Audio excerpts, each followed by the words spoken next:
Okay roll sir.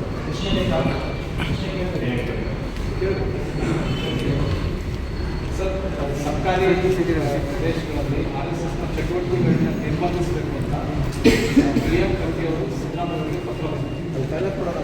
ಯಾರನ್ನ ನಿರ್ಬಂಧಿಸಬೇಕು ಅಂತ ಹೇಳುವ ಅಧಿಕಾರ ಸಾಮಾನ್ಯ ಪ್ರಜೆಗಳಿದೆ.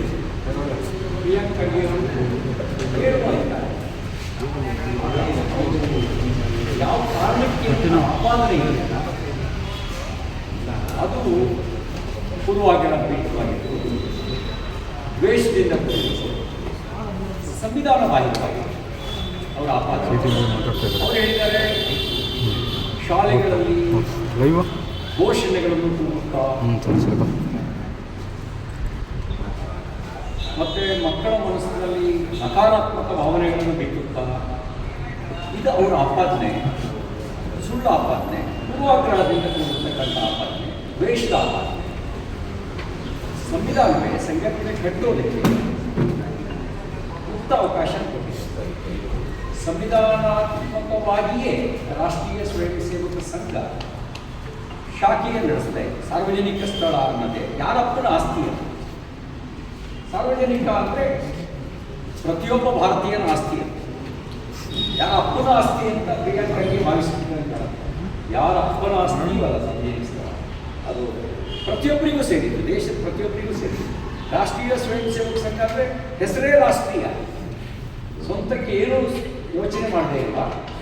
ರಾಷ್ಟ್ರಹಿತದ ಸಂಸ್ಕಾರವನ್ನು ಕೊಡೋದು ಪ್ರಿಯಾಂಕ್ ಖರ್ಗೆ ದೃಷ್ಟಿಯಲ್ಲಿ ಅಪರಾಧ. ಜಾತೀಯತೆ, ಅಸ್ಪೃಶ್ಯತೆ, ಅದರ ಸುಂಕೆ ತಗದಂತೆ ನೋಡೋದು ಇವರಿಗೆ ಸಹಿಸಲಾಗದಂಥ ಸಂಕಟವಾದ. ಅದಕ್ಕೆ ನಾನು ಅವಾಗಲೇ ಹೇಳಿದ್ದೆ, ಶಾಖೆಗೆ ಬಂದ್ವಿ, ಸಂಘ ಏನು ಚಟುವಟಿಕೆ ಮಾಡುತ್ತೆ ಅನ್ನೋದನ್ನು ನೋಡಿ.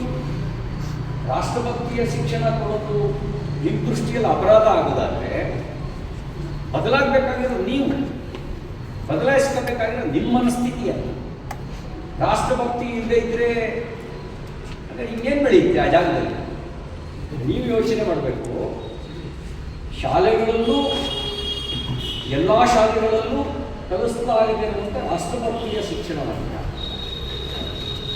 ಸಂಘ ನಿಶುಲ್ಕವಾಗಿ ಕೊಡುತ್ತೆ ಅನ್ನೋದು ಯಾರಿಗೆ ದೇಶಭಕ್ತಿ ಇರುತ್ತೋ ಅವರಿಗೆ ಒಂದು ಹೆಮ್ಮೆ ಪಡುವ ಸಂಗತಿ. ಯಾರ ಮನಸ್ಸಿನಲ್ಲಿ ದೇಶಭಕ್ತಿ ಇರಲ್ಲ, ಯಾರ ಮನಸ್ಸಿನಲ್ಲಿ ಕೇವಲ ವೋಟಿಂಗ್ ಭಕ್ತಿ ಇರುತ್ತೆ, ಅವರು ಮಾತ್ರ ಸಂಕಟ ಪಡ್ತಾರೆ. ನನ್ನೊಂದು ಆಶ್ಚರ್ಯ ಅಂದರೆ